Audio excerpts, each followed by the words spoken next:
In this video, I'm looking at the CCA CA24. Now these little guys have got 12 drivers, 12 balanced armature drivers per side, total of 24 drivers.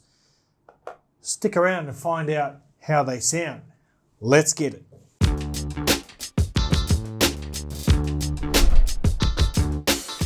What's cracking, audio fans? It's David here from Prime Audio Reviews, and here are the shells. We'll get to those in a sec.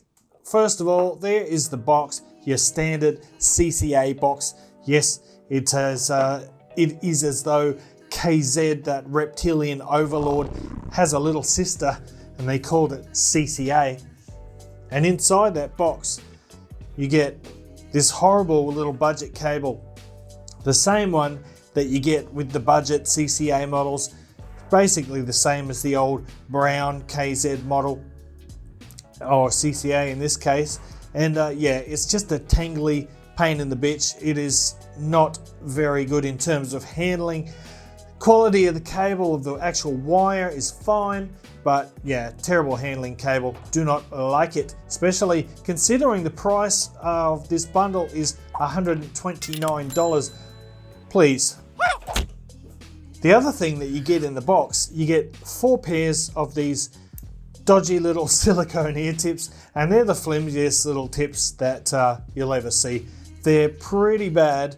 But luckily for me, I can't use them anyway because they're all too small for my ears. But with all that aside, let's get into the IEMs now, and here they are, the CCA CA24.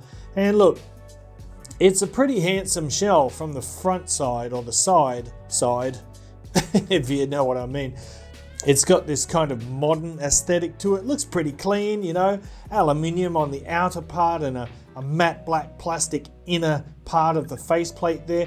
Looks pretty cool. As far as the actual shell goes, it's a transparent smoky dark plastic, and you can see, well, I can see all the little balanced armature drivers sitting inside there. Once again, we've got this funny 2-pin socket that works with the shrouded, or I don't know how to say it, hooded connectors there, and they work all right. Some people have complained about durability, but I haven't had one break on me yet. So you might be able to see there, this is a pretty chunky shell. In fact, it is basically exactly the same as the CCA CA16 shell, but the difference is this one has a, what is that, a convex? Anyway, it bulges out on the faceplate, so it is pretty chunky, and they will protrude out the side of your ears a bit. But despite that, I find them fairly comfortable. If you've got really tiny ears, you might struggle a little bit, I'm not sure, but I find them fairly comfortable. But yeah, they are pretty darn big. Anyway, enough with all the shell talk. Let's talk about how this 12 balanced armature per side IEM actually sounds. And what would I say? Well, it sounds pretty good actually. It sounds decent. I would say it sounds decent. It's not going to blow you away. It's not class leading in its price range, but it doesn't sound bad either. It's got a V-shaped sound signature with elevated bass and elevated upper mid-range.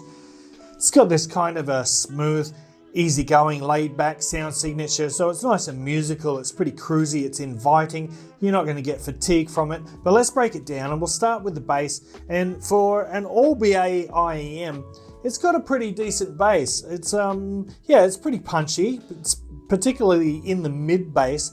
It is pretty punchy. It's definitely got it's on the warmer side of neutral, the overall signature, but you get a bit of impact, a little bit of slam, a little bit in the mid bass. And as far as the sub bass goes, well, the bass extension is pretty good, and you do get a little bit of a rumble, but it's more of a tone than an actual physical feeling.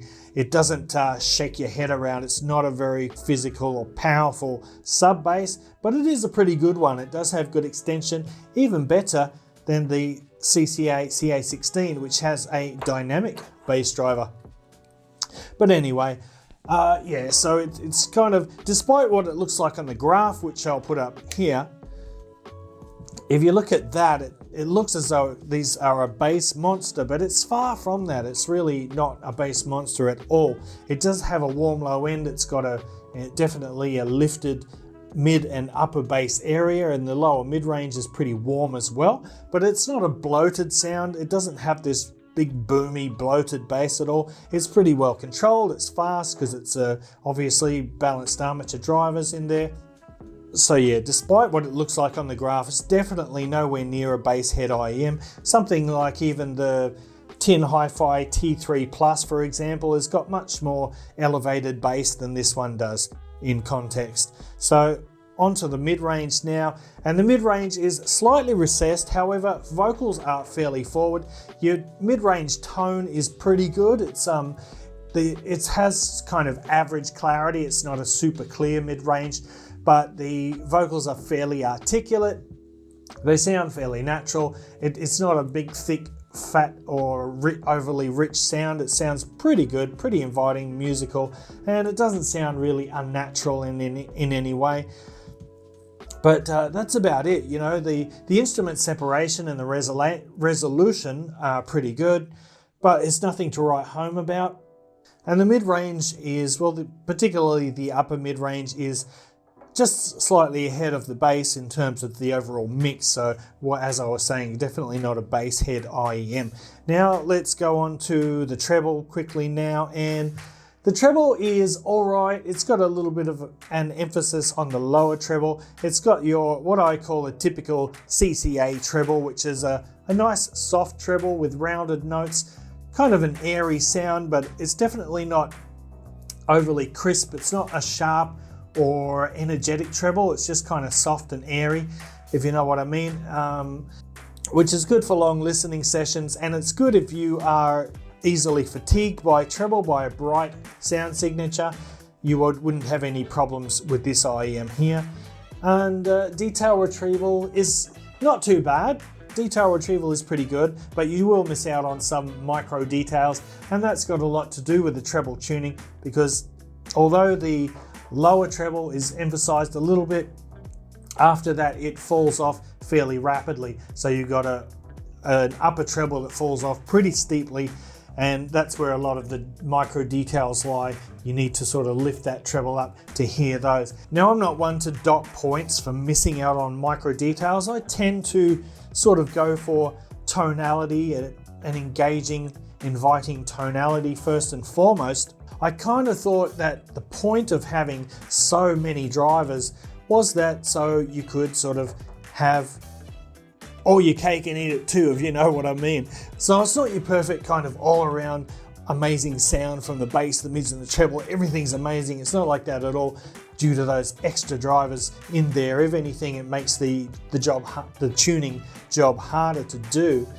But it's certainly not a bad IEM, and I do enjoy it a little bit. It wouldn't be something that I would choose myself as a daily driver. So that is the CCA CA24. You know, it sounds pretty good.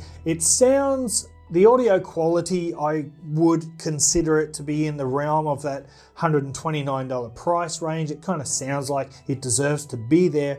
But however, when you look at the overall package, you get this horrible cable, you get some really dodgy, limited ear tips in there, and suddenly that $129 doesn't look so good relative to what else you can get in that price range. You've got your FIO FH3, you've got your Moondrop Starfield, you've got, Try Star C, which is a good one as well. You got the nice HCK, what is it called? You've got the nice HCK NX7 MK3, which is another good one. And I think overall, you know, any of those is going to give you better value than this one. But before we wrap it up, let's have a real quick comparison. And I'm just going to compare with the CCA CA16, because I know a few owners of this IEM are curious as to the CA24 and whether they should consider upgrading or not. So long story short, no, you should not. Although the CA24 has slightly better sub-bass extension, which is unusual considering the CA16 has got a dynamic driver, But the CA16 rolls off in the sub bass. It's got a little less bass quantity than the CA24. And in the mid-range, the CA16 has got better clarity. It's got cleaner air between instruments. It's a little bit better spacing, and it's a little bit more precise in terms of imaging.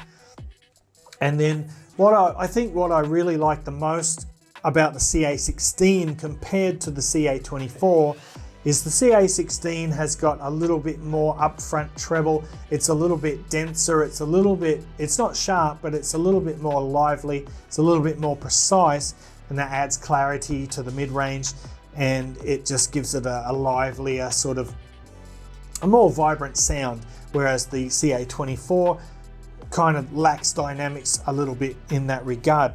So I think I'm going to wrap it up there. That is the CCA CA24. Decent, but you can probably do better, but don't feel mad at yourself if you went ahead and bought these. They're not too bad. So that's it, guys, for this video. If you liked it, give it a thumbs up, Parfam audiophile style. If you're not subscribed, consider subscribing, and just so you make sure you don't miss out on the KZ ZEX Pro review coming up soon, along with a bunch of other stuff. Check out the links in the description check out my affiliate links and go shopping there. Check out the full written review in the description below. And yeah, thanks for watching, and until next time, see you later.